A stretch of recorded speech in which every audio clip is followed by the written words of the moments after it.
Good morning, Bucknutters. Welcome to the Bucknuts Morning 5 here on Wednesday, December 28th, 2022. I am Dave Biddle, coming at you from Atlanta with my friends Marcus Hartman from the Dayton Daily News, Patrick Murphy from this site called Bucknuts. Boys, it's just good to be here. All of the travel craziness. Buckeyes, 7-point underdogs. You know, this is going to be a tough game. Marcus, if you're an Ohio State fan, how confident do you think Ohio State should be in this game? That's a good question. I mean, there is, without a doubt, a path to victory. Now, should you feel confident that they're going to find that path? I don't know. I think that's just up to each person's personal point of view, I suppose. But if they should, people have been asking me this for a month. What are Ohio State's chances? Well, are they going to call the good plays? And then the ones that work that actually will keep the defense off balance, then they're pretty good. Now, will they call the plays they call against Michigan? Then they're not good. So I think if you want to give them the benefit of the doubt and say that they're going to have a good game plan, be able to really be prepared to put their best foot forward, then they've got every chance to win this game. Patrick Murphy, I know you've already talked about this game a lot. What if you're a Buckeye fan? What chance would you give the Buckeyes in this game? I think it's better than what I don't want to say the vast majority, but at least the vocal majority of Buckeye fans, the people that are on our message boards, the people that are angry about what they saw against Michigan. Obviously there's been a lot of consternation with that game, with recruiting and things like that. And so there's a lot of just negativity around this team right now. And I think that this team is still better than a lot of people are looking at them right now because of that Michigan game. We were talking about this team really positively through the first half of the season, right, Dave? They were the number 2 team, I don't know, almost every week, if not every week. I'd have to go back and look at it. I know the talk at one point was if there's any team that can beat Georgia because of this Ohio State offense, it's Ohio State. So I would say, I wouldn't say it's better than 50% because I still have questions like Marcus brought up about the play calls, the coaching, even some of the players, but I would say it's better than people expect based on the Michigan game. I think the Michigan game has swayed things too far one way. And if this were the national championship game 1 versus 2, we'd be talking about this in a very different light. Yeah, it's very interesting because it kind of feels like Ohio State's like a 14-point underdog in this game or something like that. And they have like a 15% chance of winning per the analytics. But you look at it, Ohio State's a 7-point underdog, and they have a 42% chance of winning according to the analytics. I'm not going to say it's a 50-50 game, but I feel like it's pretty close to that. I'm not too far away from the analytics. Marcus, if you look at Ohio State, what would be your biggest concern for the Buckeyes into this game? Again, there's different ways you can choose to attack this team. I think if you watch, one of the games that would be similar, they talked about, LSU put it 500 yards on them, and that's a good, maybe a reason to be optimistic. Maybe it's not because that was a game where, Georgia kind of had control of the game the whole time. So they were going to loosen up a little bit. More than kind of. Yeah. They were up right big first quarter. And if you watch the Tennessee game, which is Tennessee would be a somewhat similar offense, there was some rain that became a factor in that, but they really choked off Tennessee's passing game. And so if they can do that to Ohio State, then Ohio State is in big trouble. But the way they defended Tennessee, there's a path to be consistent and to have some play-by-play success and really stay with it. So I think, you look at it, Ohio State's got some skill guys. They've got Stroud. Stroud's got to be on it.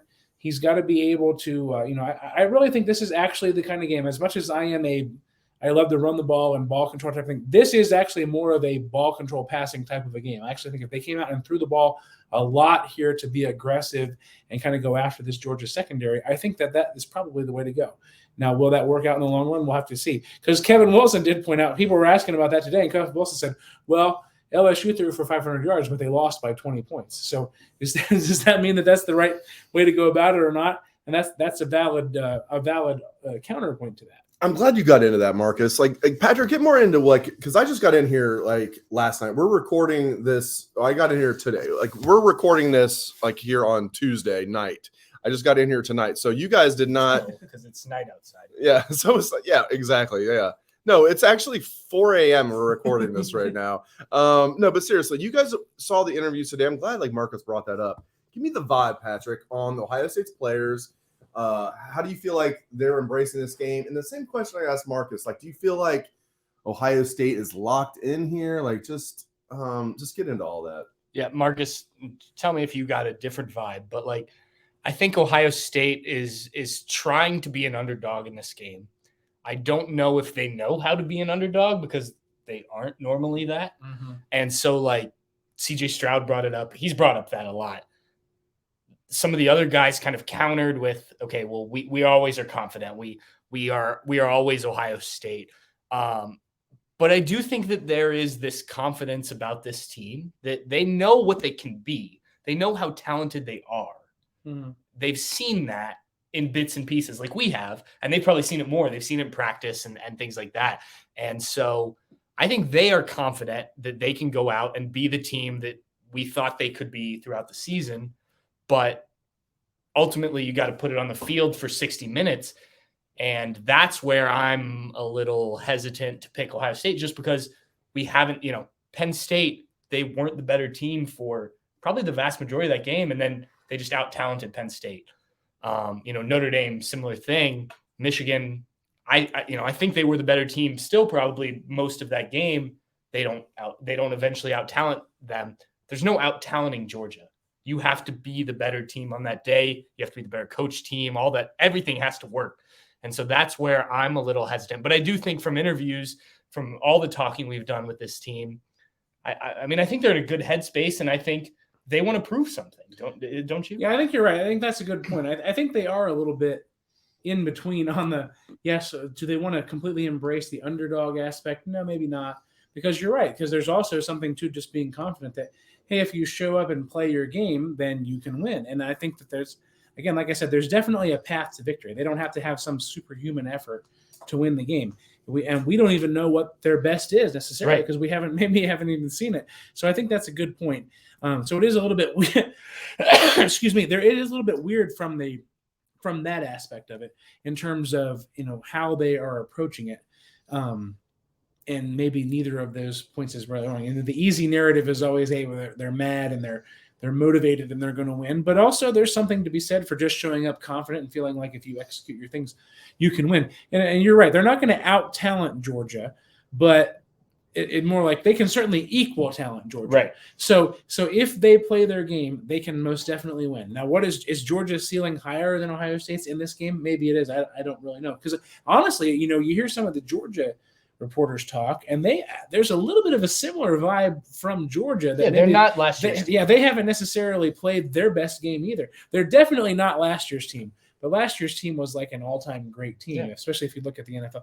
But even beyond that aspect of it, whatever this year's team is, they may not have seen their best game either. So I agree. And so that's it is a very unique sort of way to look at this game and try to figure out what's going to happen. Yeah, and look, ultimately, this game's going to come down to execution on the field, day of the game. I think the big plays that both teams can hit, but especially Ohio State in this passing game, I think could be the difference. If you can, you mentioned you normally are a guy who runs the ball if you're making the decisions. If you can hit Georgia over the top, yes, LSU was down big, and so they had to throw, and Georgia was playing a different type of defense. But you can. This is the 51st pass defense in the country. This isn't like an elite. They're the number one rush defense in the country. So I don't know how well that attack works, but if you can hit them over the top, if you are willing to take shots, if you are willing to be creative. And Ryan Day talked as soon as the Buckeyes got into the playoff about how they need to be aggressive, they need to play loose. That's going to be key to me. You can't coach this game like, we can't lose it. You just have to go out there and coach the game and see what happens and let your talent be the talent and, see how it ends up. And I like I said, I think Ohio State has enough talent to win this game. All right, last thing. Like, I've talked a lot about how Ohio State as an underdog is a big problem for the opposition. We've seen it time and time again. That doesn't mean that it's going to work this time. But I'm going to get my friends' opinions on this. We've seen it time and time again. It's so rare that Ohio State's an underdog. Everybody's doubting them. including a lot of Ohio State people. Does that mean anything? Does it not? You throw that out when the game begins?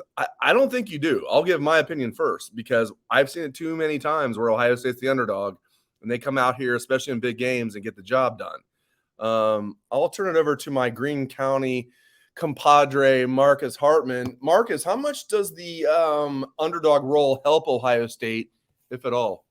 Like I said, it's hard to say. I would have assumed a lot. Honestly, I'm wondering more after we talked to him, like Patrick brought up, that they are not just – they're not – I don't think that they are a team that is just really mad about the doubters. I do think they're more worried about just getting their own stuff together.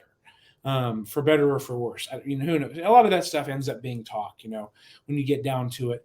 And it works out well when you can be down. And maybe, who knows, maybe they're playing coy. I mean, sometimes these guys are a little bit too well coached in interviews too, but I don't really get that impression that was, at least from the guys we talked to today, I don't think that was it. I mean, these guys are pretty straightforward in terms of how they think about things.